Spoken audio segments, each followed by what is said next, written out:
याद रखना चाहिए, अच्छे और बुरे भावों की उत्पत्ति, ये 10 बातें प्रधान होती हैं।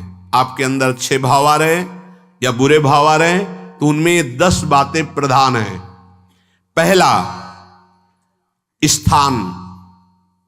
आप कहां बैठे हैं, कहां रह रहे हैं, किस जगह खड़े हैं, आपको स्थान देख करके ही बर्ताव में उतरना है। जैसे मदिरालय है, आप वहां खड़े होंगे तो तमोगुण अपने आप बढ़ने लगेगा, आसुरी प्रवृत्ति बढ़ने लगेगी। ऐसे ऐसे जिस स्थान पर खड़े होने से, देखने से, बात करने से हमारी वृत्ति बिगड़ रही, उस स्थान का तत्काल त्याग कर देना चाहिए, वहां से हट जाना चाहिए। पहला है स्थान। जैसे सत्संग, यमुना जी का एकांतिक पावन तट, किसी लता के नीचे, किसी संत भगवान के सानिध्य में, अब हमारा ये स्थान भजन वृत्ति बढ़ाएगा।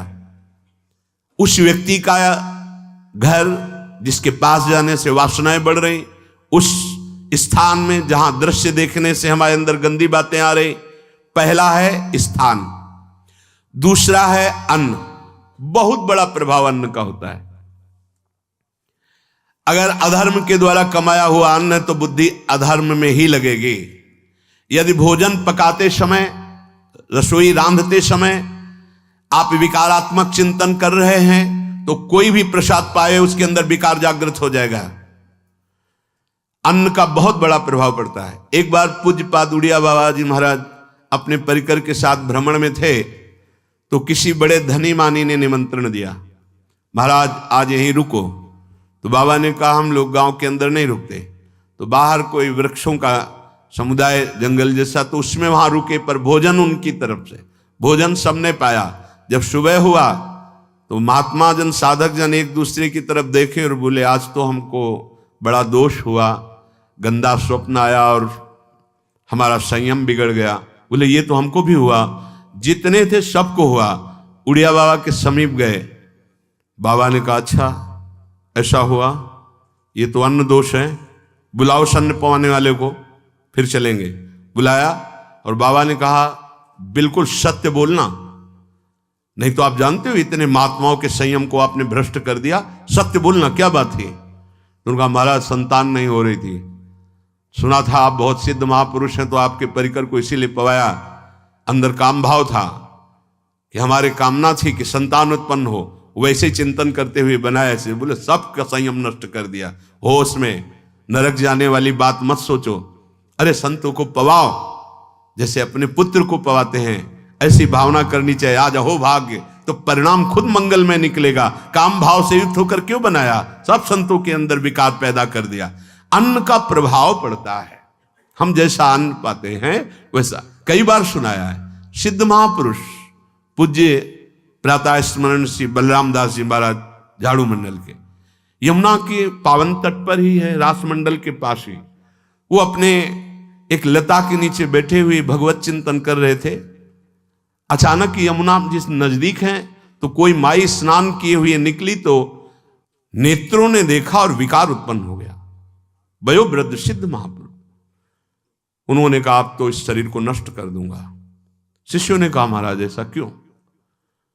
बोले किसी माता के शरीर को देखकर हमारे अंदर विकार क्यों आ गया? ऐसा नहीं, आज तक कभी नहीं हुआ, ऐसा क्यों हुआ? उनका महाराज आपस में सब शिष्यों ने कि कुछ ना कुछ तो खान पान में गड़बड़ी हो गई तभी ऐसा हुआ। बाबा आज परिक्रमा करते हैं वृंदावन की, बाद में आप जो आदेश करेंगे जैसा करेंगे, पहले परिक्रमा। वृंदावन की परिक्रमा का बहुत बड़ा प्रभाव। जब कभी मन आपका ऐसा विक्षिप्त हो, परेशान हो, तत्काल परिक्रमा प्रारंभ कर देना, नाम जप करते हुए। आप देखना परिक्रमा पूरी होते होते शांति हो जाएगी। बाबा ने खूब नाम कीर्तन करते हुए शिष्यों के साथ परिक्रमा दी, मन का विकार शांत हो गया। उनका ऐसा कैसे हो सकता है कि हमारे अंदर विकार आ गया? ये बड़ी सूक्ष्मता का विषय है। कल प्रसाद कहां से आया था? तो उस समय लाड़िले गोविंद देव जी महाराज यहीं विराजमान थे वृंदावन में। बोले तो ठाकुर गोविंद देव जी का प्रसाद आया था। लकुट उठाई, गए वो तो भगवत स्वरूप तस्मित तज्जने भेदा भावात, भगवान और भगवान के ऐसे जनों में भेद नहीं होता, वो भगवत स्वरूप होते हैं। गए और कहा बताओ आपका प्रसाद न पावे तो अपराध लगे कि प्रसाद नहीं पाया, और प्रसाद पावे तो हमारे अंदर काम जागृत हो जाए, हम तो मरे ना दोनों तरफ से। तो ठाकुर जी बात कर रहे थे, दूसरों को नहीं सुनाई दे रहा था। कह रहे थे कि देखो नाराज मत हो, कलकत्ता की वैश्या थी, उसने भोग लगाया, अब उसने भोग लगाया तो हमने चख पाया, तो आपको प्रसाद का किनका लेना चाहिए? किसने कहा था कि पूरा प्रसाद पाइए? जरा किनका ले लेते हो, मधुकरी पाते। हाँ ये बात आपकी मान, तो हमारा तो पूरा विश्व है, कोई भी भोग लगाएगा हम तो पाएंगे। और हमारे प्रसाद की निष्ठा आप सबके हृदय में, तो किनका लीजिए, पूरा मत पाइए। सोचिए, भगवद अर्पित प्रसाद और वृत्ति भगवान ने आदेश किया किनका पाओ, माधुकरी मांग के खाओ। यहां वर्णन कर रहे यदि हम अन्न थोड़ा भी हमारे अंदर दूषित चला गया, तो जब कभी ऐसी विकार की भावना हो, आपके अंदर विकार बन रहा है, तो खोजिए। आपने कोई दृश्य देखा है, आपने किसी से बात की है, आपने कोई ऐसा संकल्प बनाया नहीं, तो फिर भोजन दोष आ गया, अब आज उपवास कर दो। जब तक वो वृत्ति न नष्ट हो तब तक कुछ मत पाना, जल से काम चलाना, तो एक दिन एक पहर अपने आप शांत हो जाएगा। अगर बहुत विकलता हो रही तो नाम कीर्तन शुरू कर दो, भोजन मत पाना, नाम कीर्तन शुरू, बिल्कुल शांति मिल जाएगी, बिल्कुल। और ये तो उदाहरण महापुरुष इसलिए देते कि हम सावधान रहें। हमारे अच्छे भाव या बुरे भाव में ये 10 बातें बहुत प्रभाव डालती हैं। पहला स्थान, दूसरा अन्न, और तीसरा जल। पानी भी बहुत संभाल के नहीं, आजकल तो देखो प्रायः ऐसे दांत से प्लास्टिक नोचेंगे, ऐसे पानी पिएंगे, कब भरी गई, कहां भरी गई, कैसा पानी, बड़ा देखो कैसा हमारे भजन साधन के लिए विक्षेप पैदा होता चला जा रहा है। पहले सुंदर सरोवरों का जल, मतलब 15 वर्ष तो गंगा जल ही केवल पिया है, जो आकाशवृत्ति से मिला नहीं, गंगा जल ही पिया है। कुआं का जल, फिर आया हैंडपैप का जल, अपवित्र होने लगा। हैंडपैप में जो वाशर, अगर वो कहीं चमड़े का पड़ा हुआ है तो अपवित्र जल हो गया। अब हैंडपैप का भी अंतर ध्यान स्वरूप हो गया, अब तो नहीं दिखाई देता। अब रह गया है मोटर से निकले और फिल्टर में जाए, वो मशीन जो फिल्टर करती पानी को, आरओ, उससे। अब वो जिनके पास है तो है, नहीं तो परिक्रमा लगाया हो, आपको पानी पीने को नहीं मिलेगा। देखो कैसा समय आ गया। भोजन, पहले कोई दगाबाजी भोजन में तो नहीं करता था। गांव में जब जिसके यहां दूध बेचा जाता था ना, उसको बहुत लघु दृष्टि से देखा है, गाय माए एक बराबर होती है, ये दूध बेचता है। 10-5 किलो मठा तो आप ऐसे मांग के ले सकते थे, अगर अड़ोस पड़ोस में वो मठा मिल जाएगा। जब कोई उत्सव होता, फ्री दूध 100, 200, 500 किलो पूरे गांव के सब दे देते, कोई ऐसे बेचता था। अब दूध नहीं, जब बूढ़े लोग बैठते थे कहते थे पानी बिकेगा आगे चल के। आज पानी बिक रहा है, नहीं बिक रहा, पानी बिक रहा है। हमें लगता है सबको ही पैसे से ही पानी है, वो बोतलें नीली नीली नहीं, इतनी बड़ी बड़ी बिकती, उन्हीं से पानी पिया जा रहा है। आगे और समय जल का प्रभाव पड़ता है। जैसे हम गंगा जल पीते थे, सही कहते हैं, कई कई दिन जब भोजन नहीं मिलता तो पूरी पौष्टिकता गंगा जल से मिलती थी। गंगा माता के जल से ऐसा लगता था मानो हम परम पावन अमृत पान कर रहे हैं, सारी पौष्टिकता मिलती थी। कुएं का जल अपने आप में पौष्टिकता से युक्त होता है, जो हमें चाहिए। आज देखो जल की समस्या हो गई, पवित्र जल पीने के लिए हम तरस रहे हैं। कहाँ हो जल, और कैसे मिलेगा जल? या तो आप पैसे वाले हो तो आप खरीद करके पीजिए, नहीं तो अब वो जल नहीं रह गया कि कुएं से निकाला पी लिया या सरोवर से पी लिया, या कैसा दुर्भाग्य है।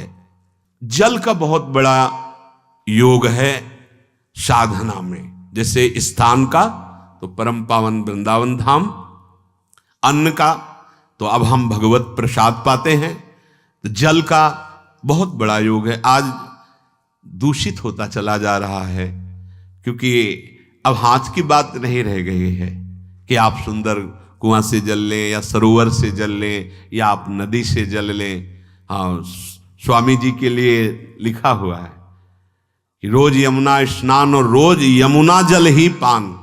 हमारे वृंदावन के समस्त भगवत स्वरूपों का स्नान यमुना जल से ही होता था, हो रहा है और होता ही रहेगा। बिहारी जी के लिए आज भी कलश में भरकर यमुना जल ही जाता है। तो कपड़ा से ऐसे ढक के जब हम 2 बजे परिक्रमा देते थे तो एक महाभागवत है, वो किसी को छूते नहीं, दूर से कहते छूना मत, बिहारी जी के लिए जल जा रहा है स्नान के लिए बिहारी जी का।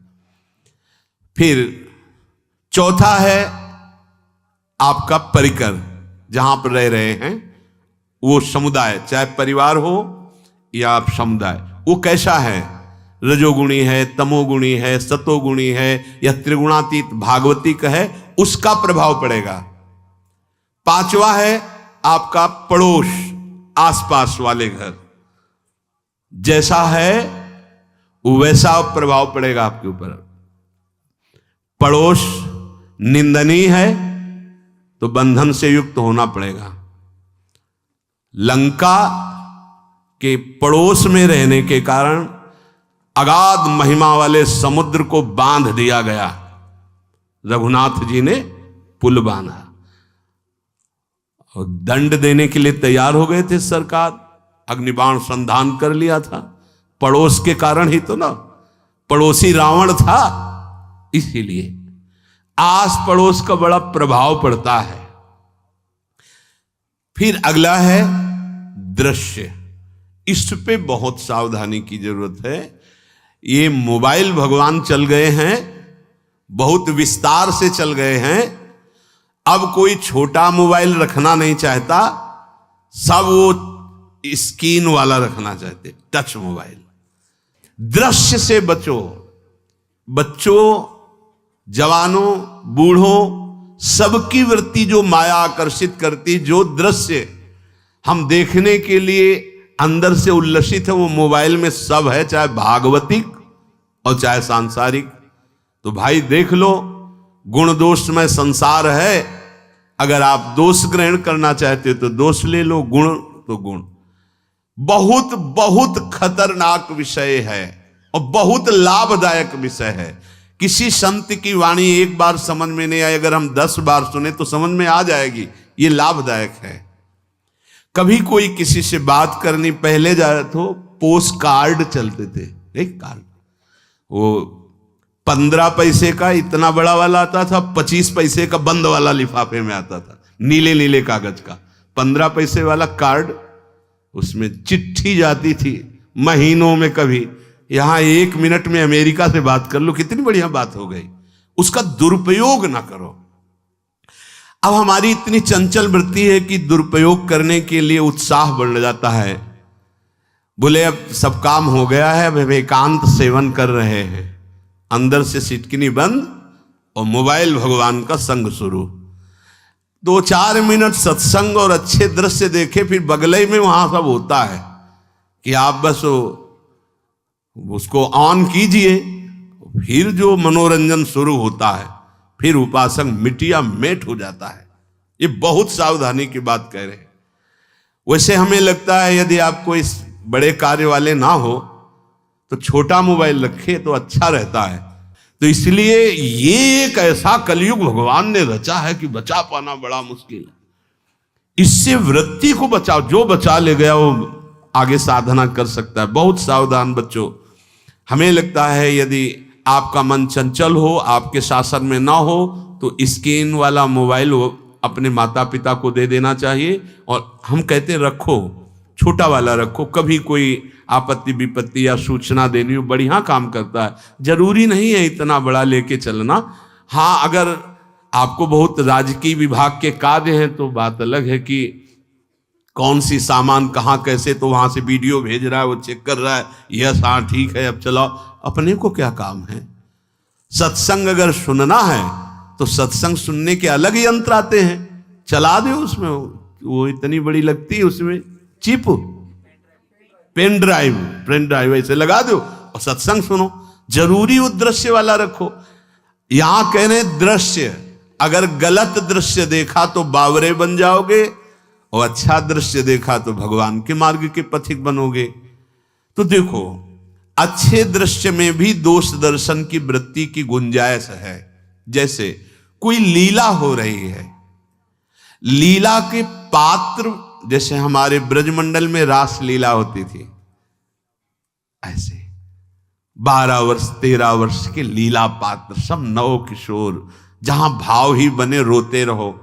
अब वहां बड़े बड़े लीला पात्र हैं, अगर हमारी भावना शासन में नहीं है तो वहां हम अंग प्रत्यंग के दर्शन से हमारी हाव भाव वहां जो हो रहा है उससे हमारी वृत्तियां बिगड़ जाएं।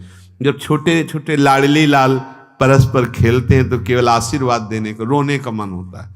अगर आप लीला भी देख रहे हैं तो बहुत सावधानी की जरूरत है, क्योंकि वो चिदानंद शरीर नहीं है, पांच भौतिक शरीर। हमारी दृष्टि पंचभूत में लगी हुई है। नाम जप करो, लीला गायन करो, फिर देखो जो लीला है, यही जीवन का परम सुख मिलेगा। सच्ची मान लीजिए। बस हम बार बार ये कहते हैं, मोबाइल का सदुपयोग कीजिए, दुरुपयोग नहीं। मोबाइल बुरा नहीं, उसका प्रयोग बुरा है।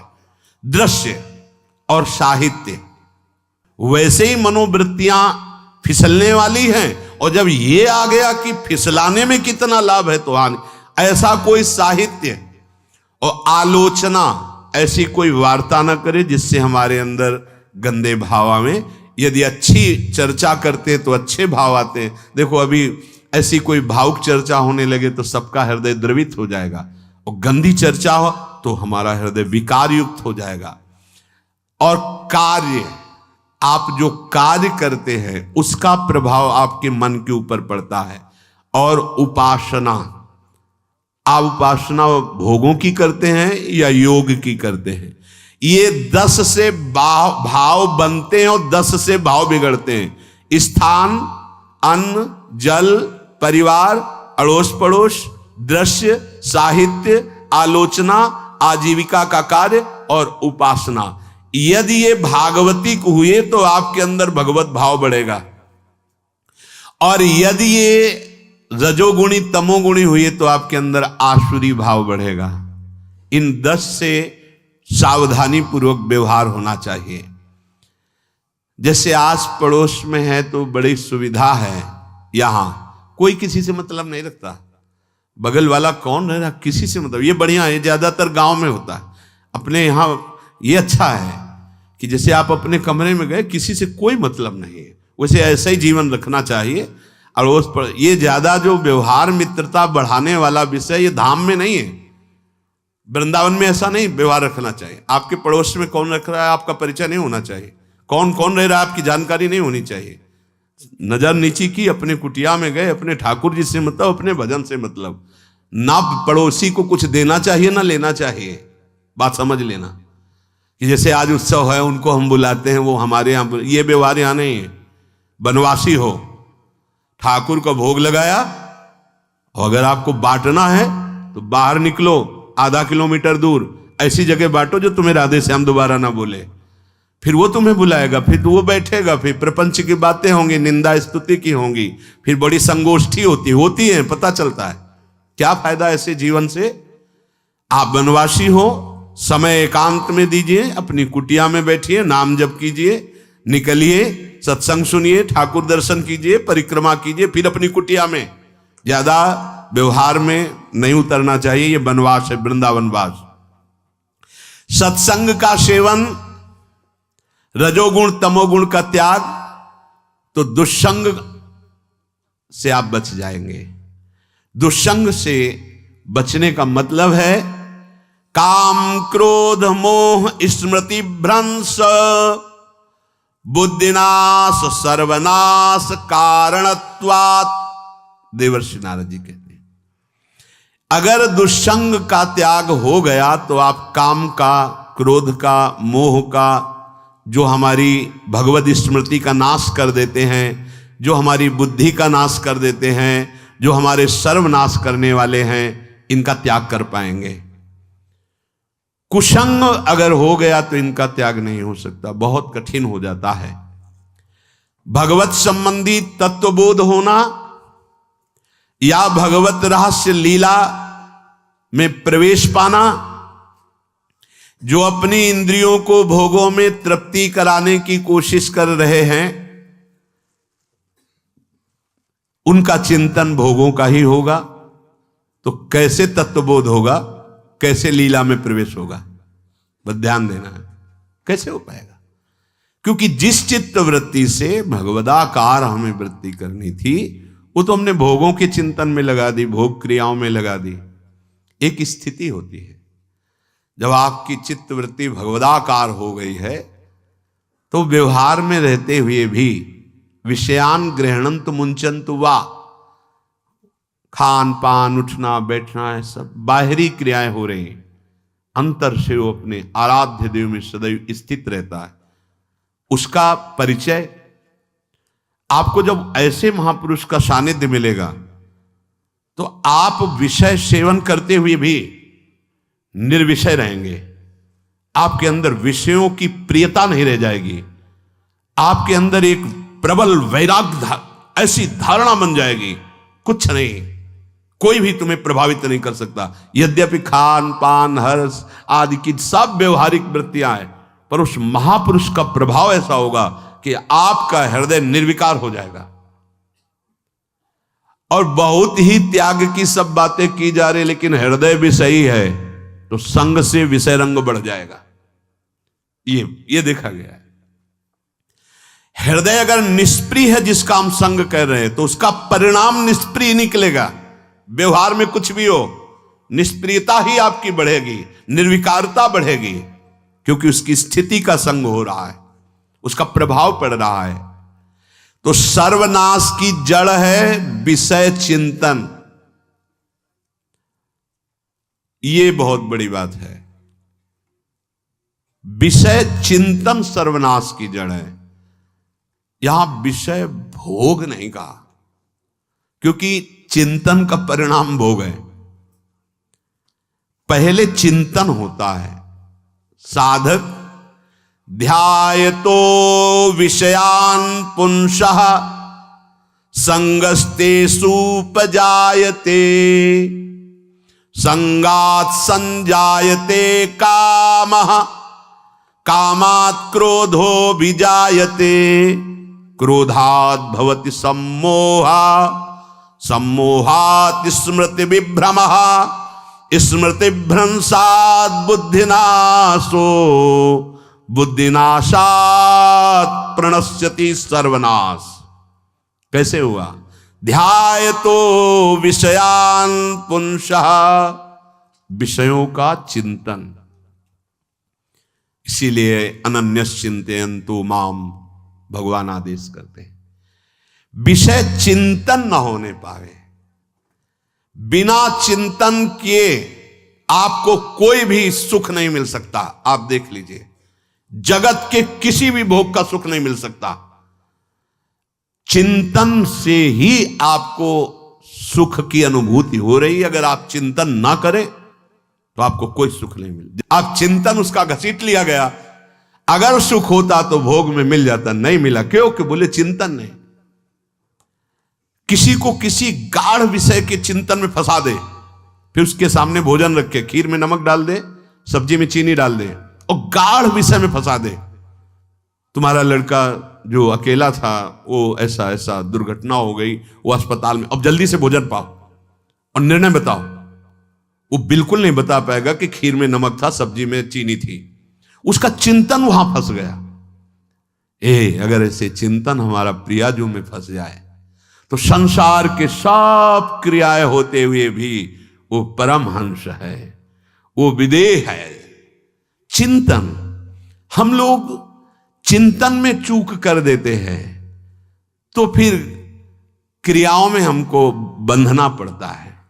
नहीं, सच्ची माने कोई भी क्रिया उसे बांध नहीं सकती। तो क्या जिनका भगवत चिंतन होता है वो असत क्रियाएं भी करते हैं क्या? तो बोले जब चिंतन ही नहीं तो असत क्रियाएं कैसे हो सकती है? पहले क्रिया के असत चिंतन होता है।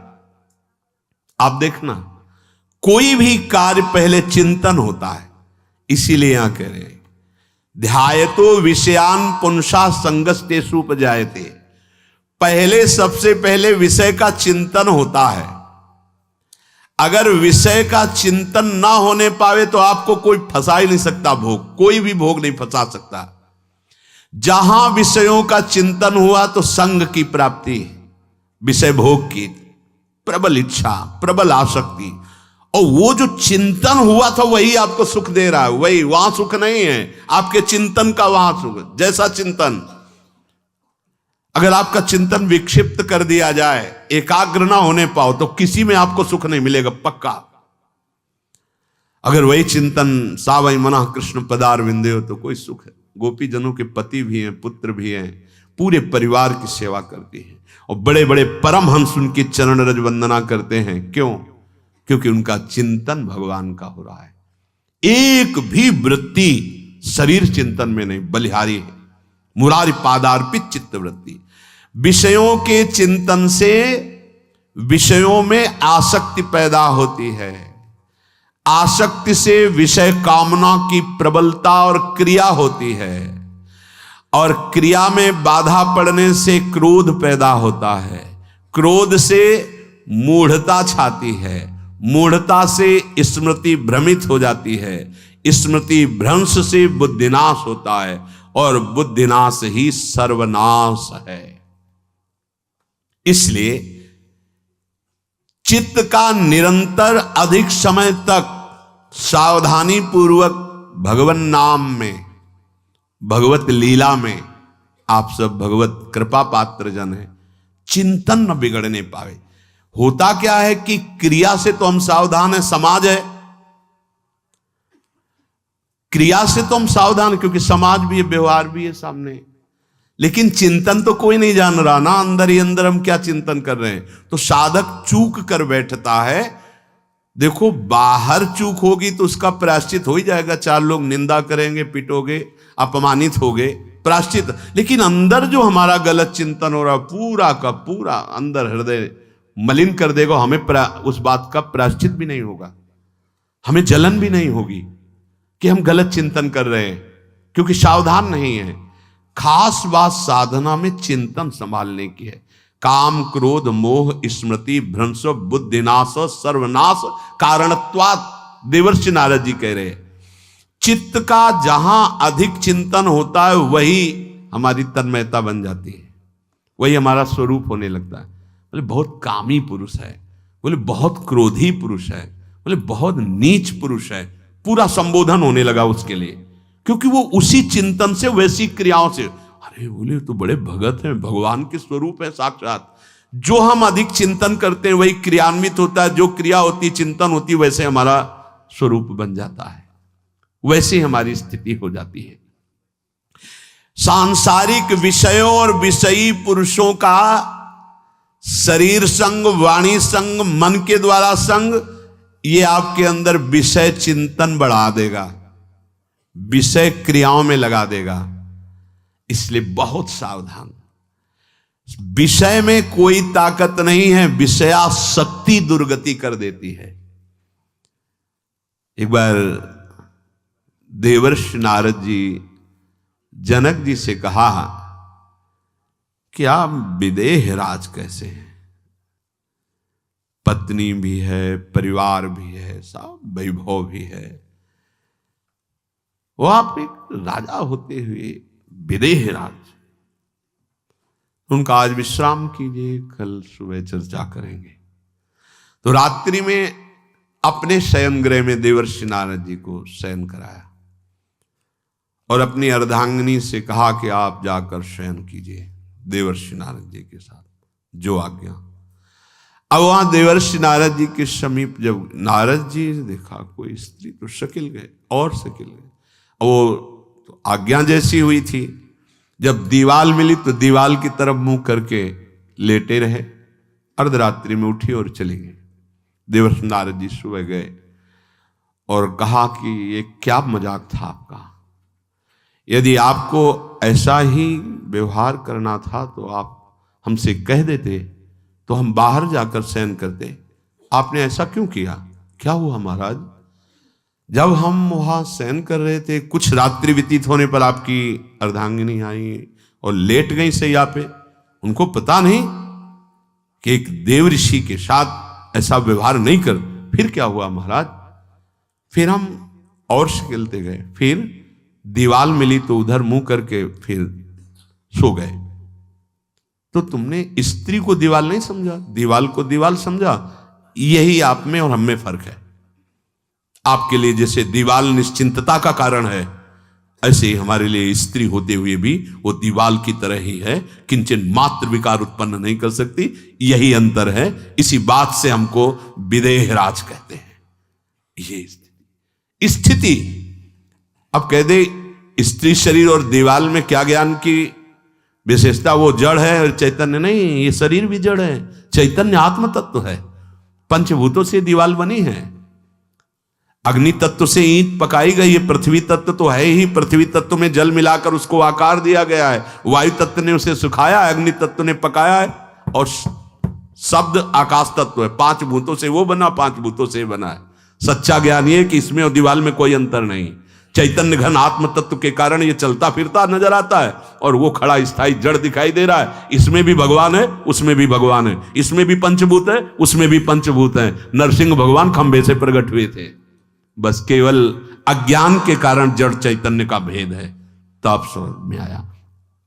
ये जो हमारे अंदर भोगों की आसक्ति है, यही कामना प्रकट करते, यही पाप प्रकट करते, यही हृदय को मलिन कर दे। इसलिए हम अपने चिंतन को संभालें। चित्त चोर के चरणारविंद का चिंतन करें, निरंतर नाम जप करें, भगवद आश्रित रहें। प्रभु अपने भक्तों की रक्षा करते हैं, जैसे मां अपने बच्चे की। करो सदा तिनके रखवारी, जिम बालक राखे महतारी। राधा राधा राधा शेष जागे। श्री राधा वल्लभ लाल।